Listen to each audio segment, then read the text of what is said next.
வணக்கம். Welcome to கதை திரட்டு. இந்த வீடியோல நம்ம என்ன கதை கேட்க போறோம்னா, மனமே நினைவுகளை மறந்துவிடு கதையின் முதல் பகுதி. நம்ம சேனலை இதுவரைக்கும் சப்ஸ்கிரைப் பண்ணாதவங்க சப்ஸ்கிரைப் பண்ணுங்க. பக்கத்தில் இருக்கிற பெல் ஐகானை கிளிக் பண்ணி ஆல்ங்கிற ஆப்ஷனை ப்ரெஸ் பண்ணுங்க. ஸோ தட் நான் போடுற கதைகளை உடனுக்குடனே நீங்க கேட்கலாம். வாங்க கதைக்குள்ள போகலாம்.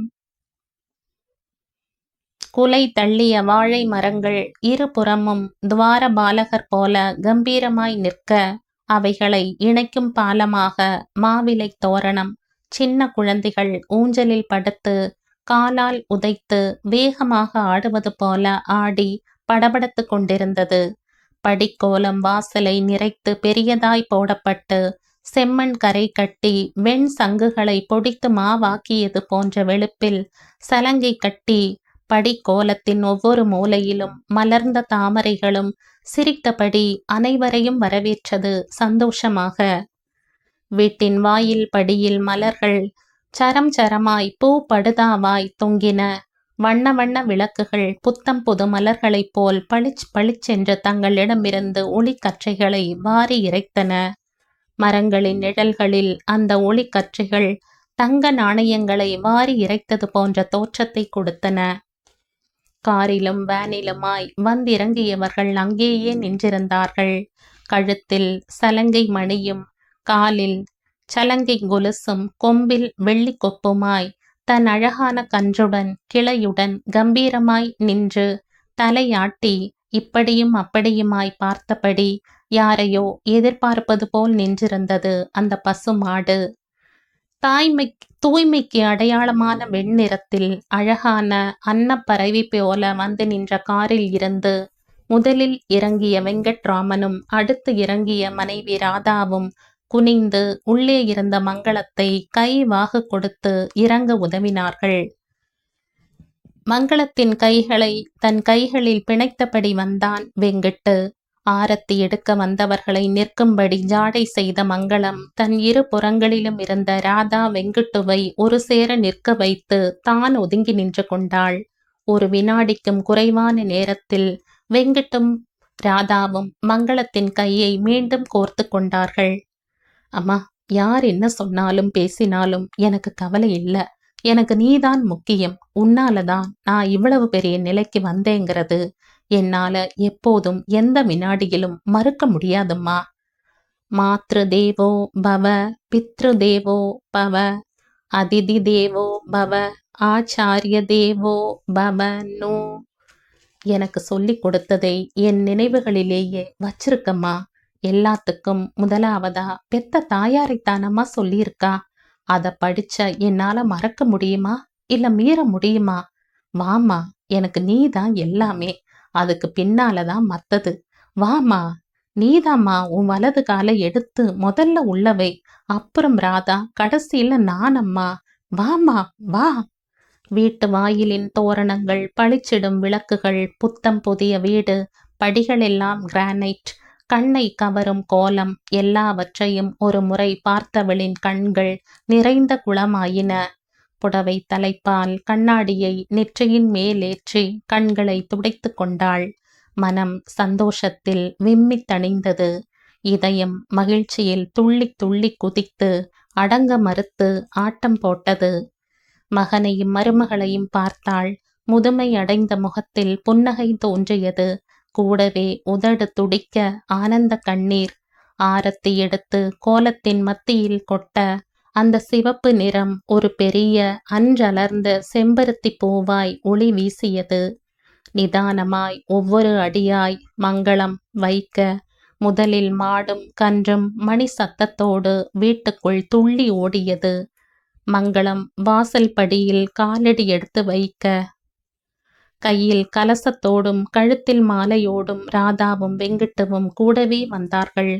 ஸ்டீரியோ செட்டில் கெட்டி மேளம் முழங்க சாஸ்திரிகளின் மந்திர உச்சாடனங்கள் உரத்த குரலில் ஒலிக்க மனையில் உட்கார்ந்தார்கள். வந்த நண்பர்கள், உறவினர், குடும்பம் மற்ற இடங்களை ஆக்கிரமித்தனர். ஹோமம் வளர்த்து அதில் இருந்து அக்கினியை எடுத்து பின்புறம் இருக்கும் அடுப்படியில் சென்று பற்ற வைத்து பாலை காய்ச்சினாள். அதுவும் வெங்கிட்டு பழைய முறையை விடக்கூடாது என்பதில் பிடிவாதமாக இருந்ததால் கேஸ் அடுப்பில் பாலை காய்ச்சாமல் விறகடுப்பிலேயே, அதுவும் கோலம் போட்டு மங்களகரமாக இருந்த அடுப்பில் பாலை காய்ச்சி நிதானமாய் இறக்கி சர்க்கரையும் பாதாம் பவுடரும் குங்குமப்பூவும் போட்டு கரைத்து நைவேத்தியம் செய்த பின் அனைவருக்கும் கொடுத்தாள். முதலில் மங்களத்திற்குத்தான் சூடு ஆற்றி குடிக்கும் பக்குவத்தில் கொடுத்தாள் ராதா.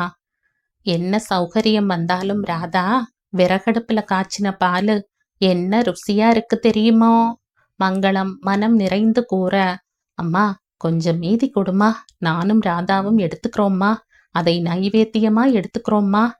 அசத்து, என்னடா நீ ரொம்பவே சொல்ற, எல்லாரும் சிரிக்க போறா.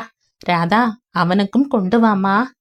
அம்மா எனக்கு நீ ஒருத்தி தான் ரொம்ப ரொம்ப முக்கியமே தவிர மத்தவாளை பத்தி எனக்கு கவலை இல்லை. அட ராமா, கொஞ்சம் மெதுவாத்தான் பேசேண்டா. அம்மா இன்னைக்கு நான் சொல்ற மாதிரி நீ கேட்காட்டா இப்படித்தான் கத்தி பேசுவேன், ப்ளீஸ்மா.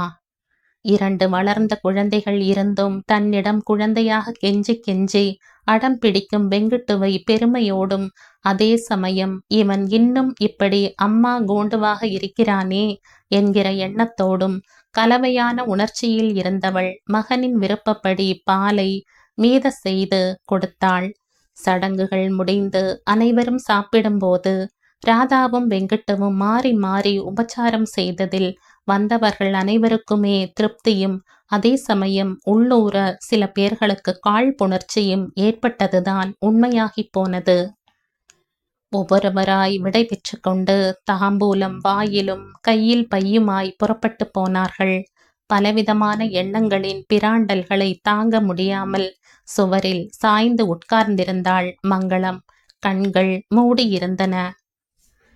சத்தமிடாமல் வந்த வெங்கட்டு அம்மாவின் மடியில் மென்மையாக தலை வைத்து படுத்தான்.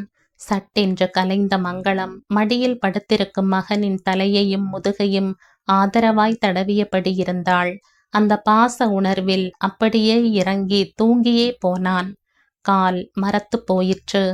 ஆனால் அந்த மரத்து போன உணர்வும் வலி இல்லாத வலியும் கனமும் அவளுக்கு சுகமாகவே இருந்தன.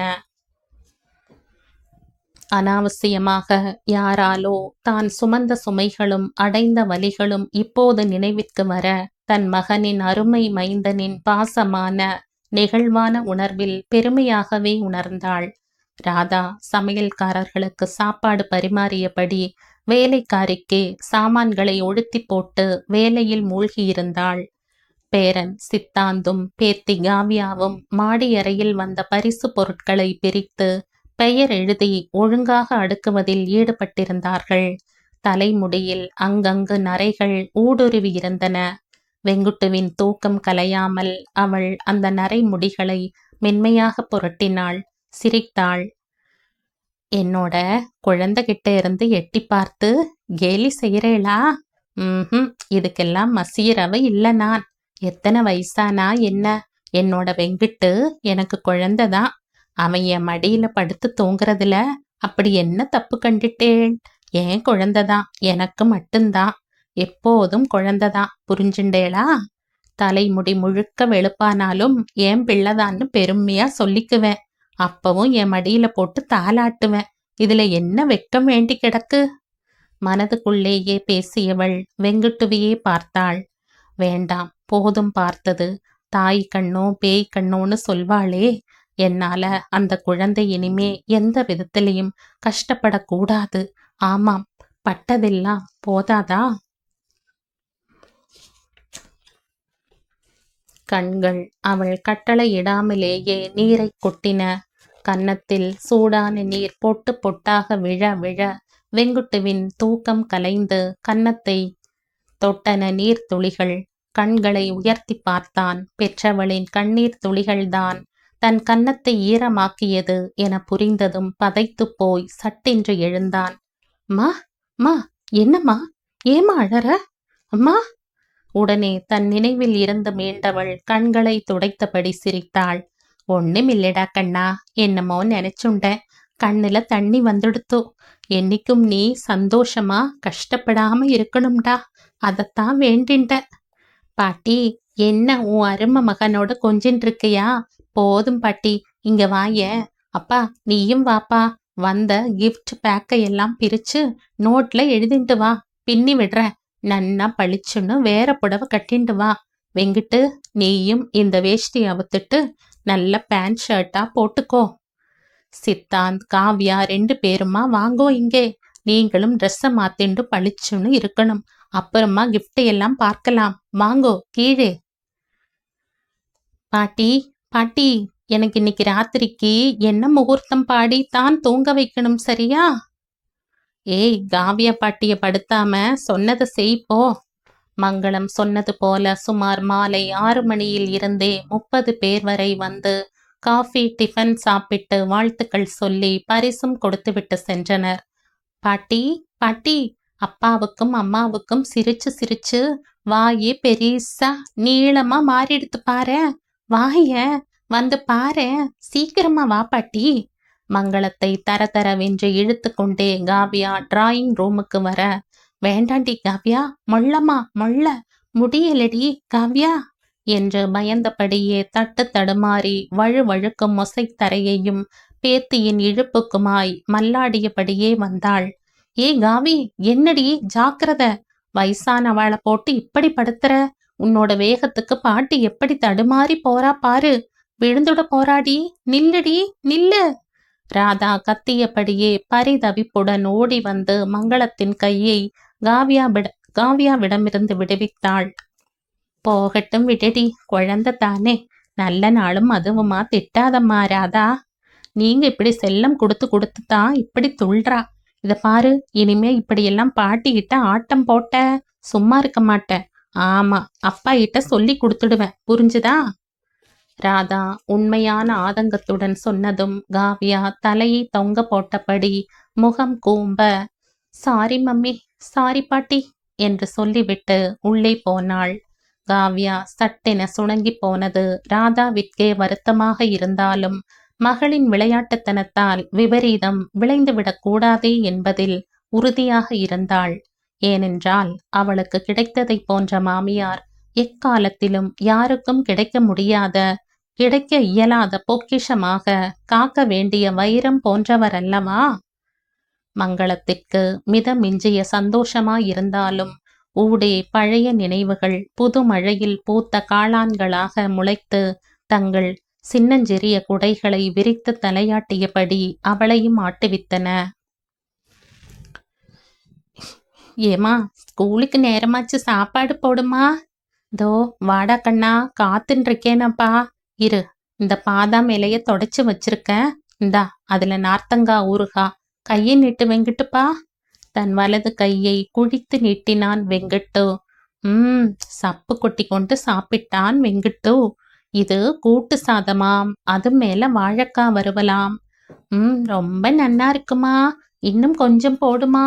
சிரித்தபடியே விழுங்கினான் வெங்கிட்டு. கற்சட்டியில் இருக்கும் பழைய மோர் சாதத்தின் ஒவ்வொரு உருண்டை மேலும் நார்த்தங்காய் துண்டை வைத்து நிஜத்தை நிழலாக்கி நிழலை நிஜமாக்க விதவிதமான வியஞ்சனங்களை கூறி ஒரு பெரிய விருந்து சமையலை சாப்பிட்ட திருப்தியை கற்பனையில் வெங்குட்டுவிற்கு ஏற்படுத்தினாள் மங்களம். சாப்பிட்ட பின் சிரித்தபடியே, போயிட்டு வரம்மா என தலை சாய்த்து சந்தோஷமாக கூறும் வெங்குட்டுவை தழும்பும் கண்ணீருடன் பார்த்தபடியே சிரித்தாள். பதிலுக்கு அவன் தலை மறைந்ததும் உள்ளே ஓடி வந்து மடிந்து சத்தம் எழுப்பாமல் கதறி கதறி அழுதாள் மங்களம். பகவானே, ஏன் என் குழந்தைக்கு இப்படி ஒரு தண்டனையை தர? தாங்க முடியலையே. என் செல்வம் இப்படி நல்ல சாப்பாட்டுக்கே வழி இல்லாம கஷ்டப்படுறானே. அவனை என் வயிற்றுல சுமந்ததுதானே பெரிய தப்பா போயிடுத்து. அம்மா. அவளால் முடிந்தது அதுதான். ஒவ்வொரு நாள் 8 வயது சிறுவனான வெங்கட்டு அடம் பிடிப்பான். போமா, நீயும் என்ன ஏமாத்துற மாதிரி ஏமாந்து போற, நானும் ஏமாந்து போற மாதிரி உன்னை ஏமாத்துற.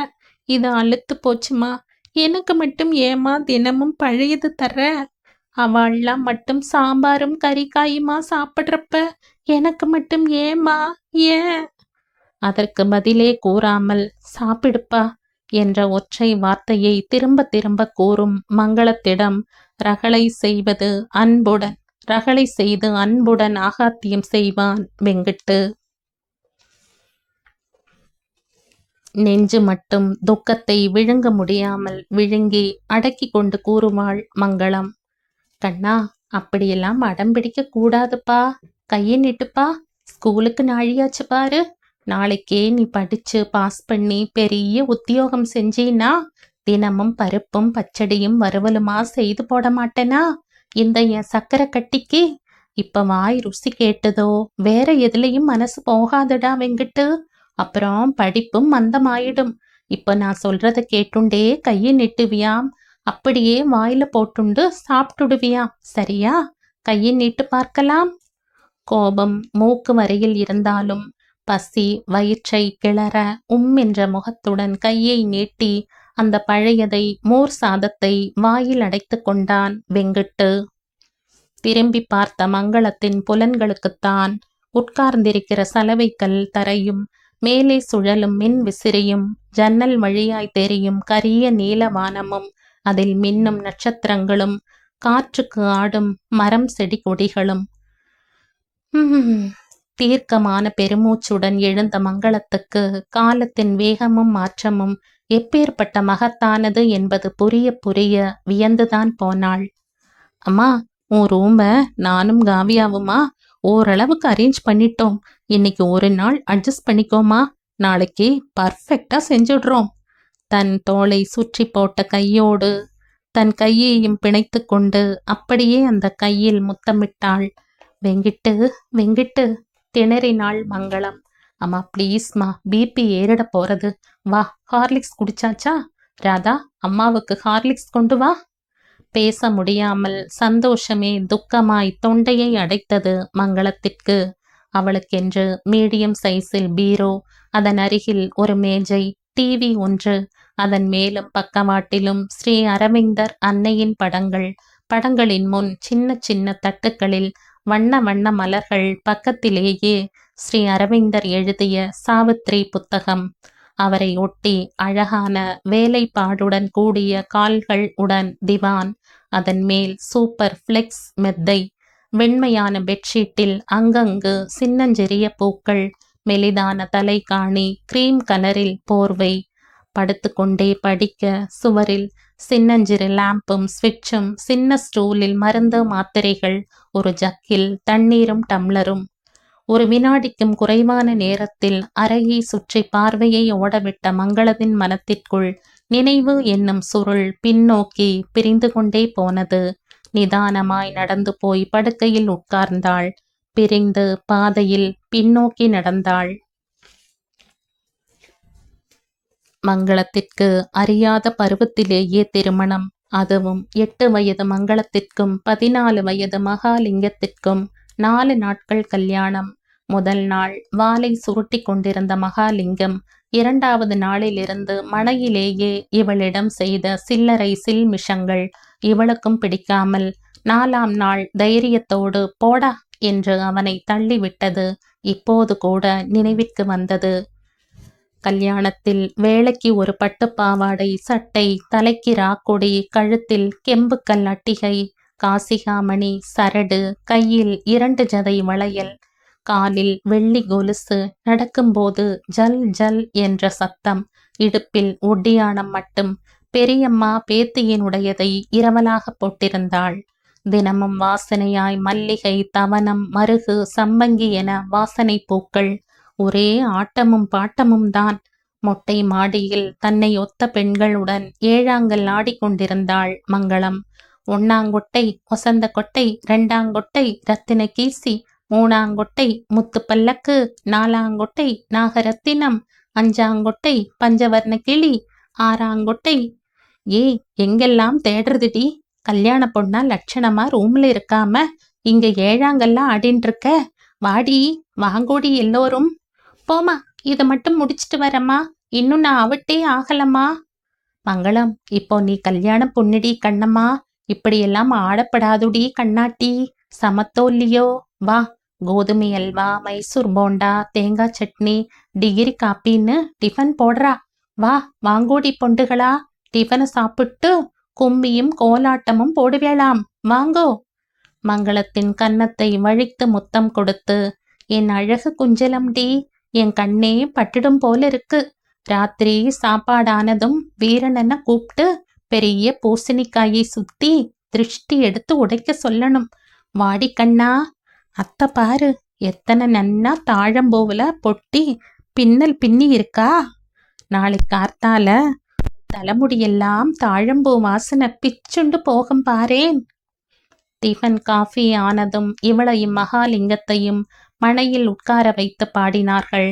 பெரியவர்கள் பாடி கழித்தார்கள் என்றால் சின்னவர்கள் கும்மியும் கோலாட்டமும் மாறி மாறி வளைந்து நெளிந்து குஞ்சலங்கள் கட்டிய பின்னல் சுழன்றாட அவர்கள் பாட்டுக்கு நாதஸ்வரமும் தவிலும் ஊடே வாசிக்கப்பட ஒரே சிரிப்பும் கும்மாளமுமாய் 2 மணி நேரம் போனதே தெரியவில்லை. இரவு சாப்பாடு, தூக்கம், மறுநாள் காலை கட்டு சாதம், கூடைகளும் பட்சணமும் கட்டி மங்களத்தையும் மகாலிங்கத்தையும் மாட்டு வண்டியில் ஏற்றி உட்கார வைத்து அந்த மாட்டு வண்டிக்கு ட்ரேசிங் பேப்பரால் அலங்காரம் செய்து கழுத்தில் சலங்கையும் மணியும் குலுங்க தலையாட்டியபடி மாடுகள் ஜதிகளோடு ஓட பின்னால் 4-5 மாட்டு வண்டிகளில் மற்றவர்கள் எல்லோருமாய் புறப்பட மங்களத்தின் அப்பாவும் அம்மாவும் அவளோடு வண்டியில் ஏறி பக்கத்து கிராமத்துக்கு போனார்கள். அங்கு ஒரு 2 நாட்கள் நலுங்கு, ஆரத்தி, புது துணிகள், சாப்பாடு, பூக்கள் என மங்களம் என்ற சிறுமிக்கு முதலில் இருந்த ஆர்வம் குறைந்து, அம்மா என்னை விட்டுடுங்களே, என்ன வேளைக்கு தூங்க விடுங்களே என்று பெரிதாக கத்த வேண்டும் போல் இருந்தது. ஒரு வழியாய் பெற்றோருடன் தன் வீட்டுக்கு வந்தவளுக்கு அப்பாடா என்ற பெரிய விடுதலை பெற்ற மாதிரியான எண்ணம் ஏற்பட்டது. விருந்தும் மருந்தும் 3 நாட்கள்தான் ரசிக்கும், ஏற்கும், இல்லை என்றால் அலுத்து போகும். அப்படித்தான் சிறுமியான மங்களத்திற்கு அலுத்து போனது. வீட்டில் பாட்டி சமைத்த தேங்காய் துவையலும் மிளகு குழம்பும் சுட்ட அரிசி அப்பளமும் எலுமிச்சம்பழ ரசமும் அவளுக்கு அமிர்தமாயிருந்தது. வாழை இலையில் மிளகு குழம்பை பிசைந்து பிசைந்து சாப்பிட்டாள். விரலிடுக்கில் இருந்ததை கூட விட்டு வைக்க மனமில்லாமல் நக்கினாள். கையை குழித்து கொண்டு எலுமிச்சம்பழ ரசத்தை குடித்தாள். அம்மாடி என்ற வயத்தை தடவி கொண்டபடி எழுந்தாள். பாவாடை நாடாவை லூசாக முடிந்திருந்தாள். மங்களம், தயிர் சாதமே சாப்பிடாம எழுந்துட்டியேடி. இரும்மா, சாப்பிட்டுட்டு எழுந்திருப்பியாம், வர. ஐயோ பாட்டி, வயிறு முட்டை சாப்பிட்டுட்ட. மிளகு குழம்பும் துவையலும் வாய்க்கு ருசியா இருந்தது. போரும் பாட்டி, இன்னைக்கு தான் நன்னா இருந்தது பாட்டி. மோர் சாதத்துக்கு வயிற்றுல இடமே இல்லை பாட்டி. பாட்டி, நான் படுத்துண்டு தூங்க போறேன். யார் வந்தாலும் எழுப்பாத பாட்டி, கண்ணை சொழட்டிண்டு வருது. கொஞ்சலுடன் சொல்லிவிட்டு கையை நன்கு அலம்பிக் கொண்டவளாய் நேராக ரேழி உள்ளக்குள் ஒரு பாயை போட்டவள் தலைக்கு கூட ஒன்றும் வைத்து கொள்ளாமல் படுத்தவள் நொடியில் தூங்கியே போனாள்.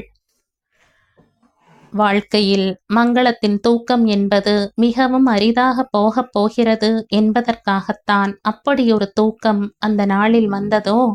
பாட்டி நிதானமாய் நடந்து வந்து பார்த்தாள். குழந்தை மங்களம் அயர்ந்து தூங்கிக் கொண்டிருந்தாள். அருகில் பாய் மேல் உட்கார்ந்து மங்களத்தின் சிரமத்தை தன் மடியில் வைத்து கொண்டாள். நெற்றியில் விழுந்து கலைந்திருந்த கேசத்தை ஒதுக்கினாள். அருகிலிருந்த ஓலை விசிறியினால் மங்களத்தின் நெற்றியில் துளிர்த்திருந்த வியர்வை முத்துக்களை தன் நார்மடி புடவையின் தலைப்பால் ஒற்றை எடுத்து விசிற ஆரம்பித்தாள். என் பட்டுக்குட்டி, உன் அழகால உன் ஆம்படையான கைக்குள்ள போட்டுண்டு சமத்தா குடித்தனம் பண்ணணும். குருவி கூடாட்டம் உன் கூடு அழகா ஊஞ்சல் ஆடணும்டி கண்ணா. சமத்து குட்டி, என் வெள்ள கட்டி. ஆசையோடு தூங்குபவளின் நெற்றியில் முத்தமிட்டாள் பாட்டி.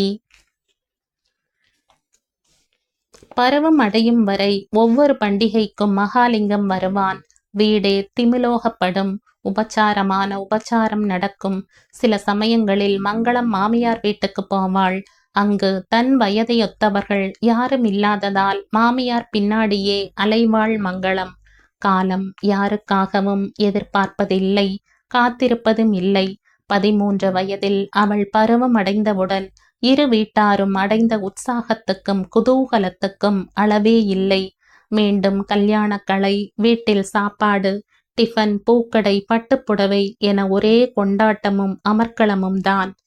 அறிவில் சிறியவர்களான பெரியவர்கள் 15 நாளும் அவளுக்கு சாந்தி செய்து புக்ககத்தில் கொண்டு போய் விட்டனர். இயற்கையின் தூண்டுதலினால் உந்தப்பட்டு ஏற்படும் விளைவுகளை அறிவதில் அவசரமும் பரபரப்புமாக மங்களத்தை ஓடு கிளிப்பிக் போல பரிசோதனை கூடத்தில் உபயோகப்படுத்தப்படும் எலி. ஓடு கிளிப்பிக் போல உபயோகித்தவனுக்கு அவள் மேல் அன்பும் பாசமுமாய் நடக்க தெரியவில்லை.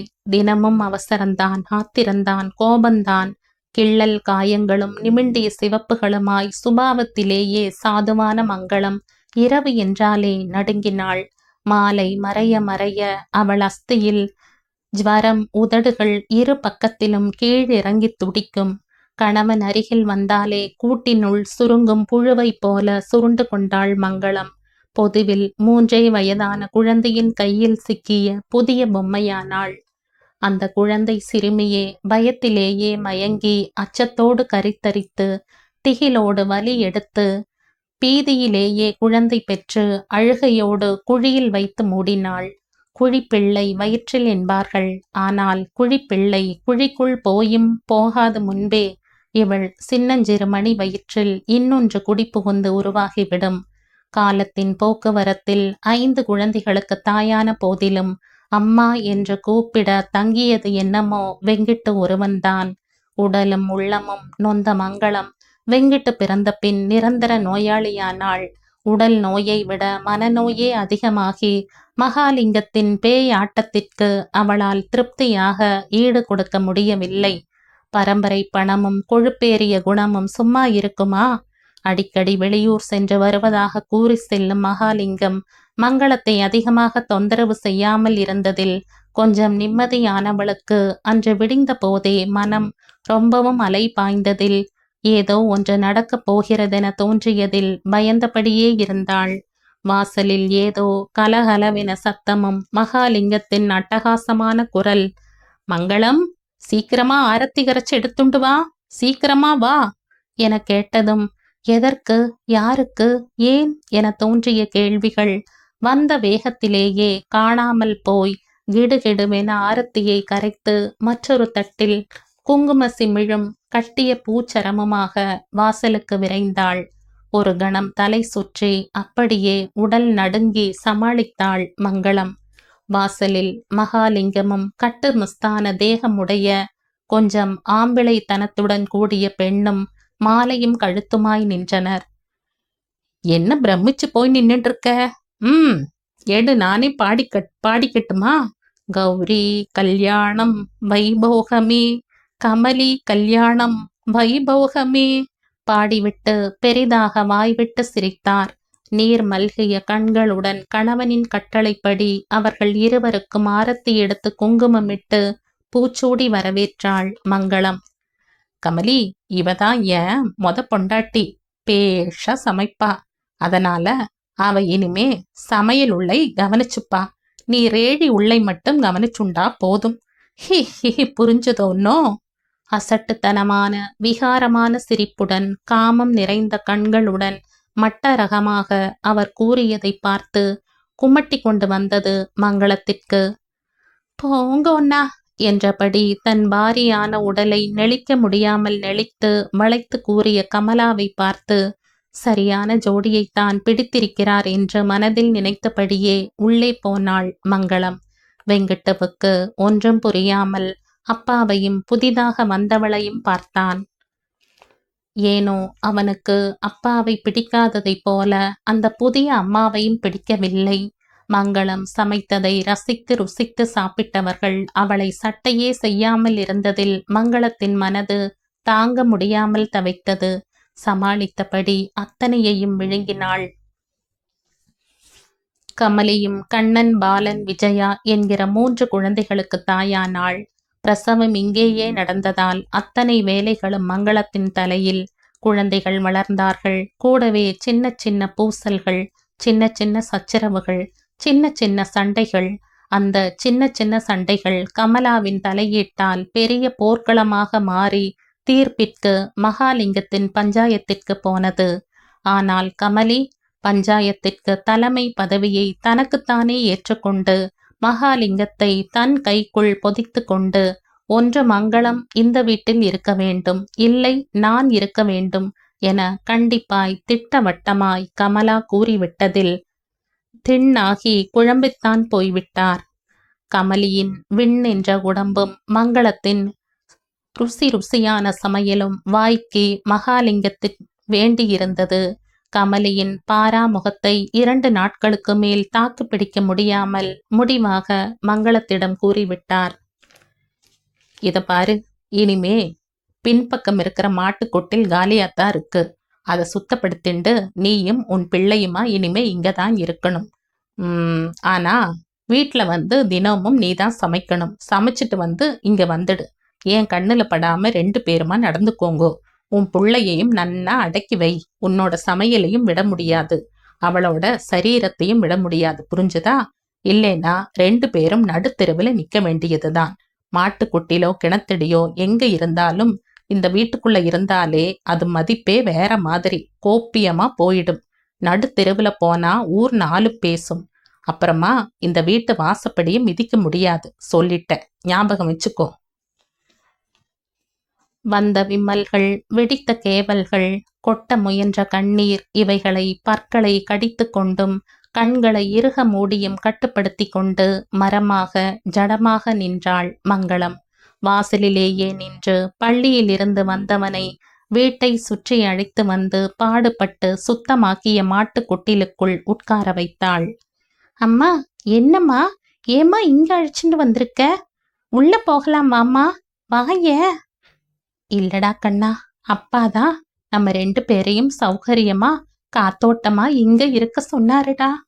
முரண்டு பிடித்தான், அடமாக நின்றான் வெங்கிட்டு. சமாதானப்படுத்தினாள் மங்களம். 1 வாரம் போனது.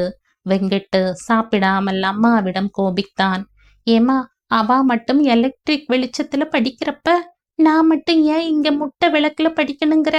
நானும் உள்ள போய்த்தாமா படிப்பேன். இந்த விளக்குல படிச்சா கண்ணெல்லாம் எரிகிறதுமா. நான் உள்ள போறேம்மா, ப்ளீஸ்மா. மனதை கல்லாக்கி கொண்டு கூறுவாள் மங்களம். வெங்கிட்டு, பழக்கம் இல்லாம இந்த வெளிச்சத்துல படிக்கிறது முதல்ல கண்ணெல்லாம் எரியத்தான் செய்யும். பழகிடுத்தோ எல்லாம் சரியா போயிடும்பா. இல்ல ராத்திரி சீக்கிரமா படுத்துண்டுடு. காலையில விடிஞ்ச உடனேயே எழுந்து படி. அப்ப எவ்வளவு நல்லா பதியும் தெரியுமோ வெங்கிட்டு. காலங்கார்த்தால ஜிலு ஜிலுன்னு குளுமையான காத்து இதமா இருக்கும். அப்ப இருக்கிற மிதமான இயற்கை வெளிச்சமும் கண்ணுக்கு எரிச்சல தராம சுகமா இருக்கும். அப்ப நீ சங்கடம் இல்லாம படிக்கலாம். தூங்கி எழுந்ததால மனசும் தெளியும். சுறுசுறுப்பா ஓய்வெடுத்த உடம்பு. நீ எதையெல்லாம் தரியோ அதையெல்லாம் ஏத்துக்க தயாரா இருக்கும். அதனால அதிகமா சிரமப்பட்டு படிக்க வேண்டிய அவசியமே இருக்காது. ஒரு தடவை படிச்சாலே உன் ஞாபகத்துல எல்லாம் ஜம்முன்னு ஏறி உட்கார்ந்துடும். மறக்கவே மறக்காது. நான் சொன்னபடி நீ செஞ்சு பாரு கண்ணா. அடுத்த தடவையிலிருந்து நீதான் அத்தனையிலையும் ஃபர்ஸ்ட் வரப்போற. பாரு, அம்மா சொல்றது எத்தனை நிஜம்னு உனக்கே புரியும்டா வெங்கிட்டு. போமா, எதுக்கு எடுத்தாலும் நீ எதையாவது உன்னை சொல்லி சமாதானப்படுத்திடுவ. இல்லடா கண்ணா, நான் சொல்றபடி நடந்து பாரு. உனக்கு பிடிக்கலைனா அப்புறமா பார்க்கலாம். சரியா? தலையாட்டியபடியே மௌனமானான் வெங்கிட்டு. காலை வேளையில் எழுப்பி தான் போட்ட காஃபியை சுட சுட கொடுத்து குளிக்க வைத்து விபூதி இட்டுக்கொள்ள சொல்லி படிக்க உட்கார வைப்பாள் மங்களம். சுட சுட காஃபியும் குளியலும் அவனை வெகு சுறுசுறுப்பாக ஆக்க, படித்ததெல்லாம் தெள்ளத் தெளிவுடன் மனதில் பதிய அதையே விரும்பினான் வெங்கிட்டு. படிப்பையே தன் குறிக்கோளாக கொண்டு அதிலேயே மனம் செலுத்தியதில் பள்ளியிலும் வகுப்பிலும் முதலாவதாக வர ஆரம்பித்தான் வெங்கிட்டு.